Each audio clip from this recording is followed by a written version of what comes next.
Hello, আসসালামু আলাইকুম guys. আপনাদের সামনে আরও একটি নতুন ভিডিও নিয়ে চলে এলাম।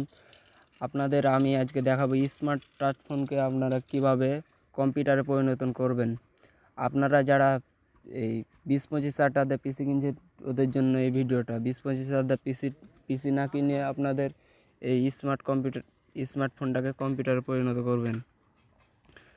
চলেন গাইস, বেশি কথা না বলে ভিডিওটা শুরু করা যায়। আপনারা আমার ফোনে দেখতে পাচ্ছেন যে আমি অ্যাপসটি ডাউনলোড করে কম্পিউটার এখন কীভাবে পরিণত করব। তো একটু লোড নিচ্ছে, দাঁড়ান।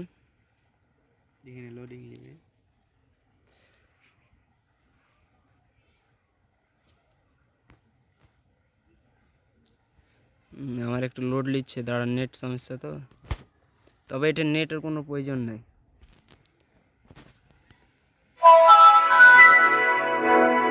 সাজানো আছে, এই যে দেখুন আমার এটাতে কপি করা যাবে। এই যে দেখুন, এটা সব বিভিন্ন রকমের অ্যাপস আনা যাবে। তারপর এই যে দেখুন, এটা গান টান সব কিছু ডাউনলোড হবে। তো বলতে পারেন আপনারা এই অ্যাপসটা কোন ধরনের পাবেন। তো আপনাদের এই অ্যাপসটা ডাউনলোড করার জন্য গুগল প্লে স্টোরে যেতে হবে। প্লে স্টোরে যাওয়ার পর সার্চ দেবেন WIN7।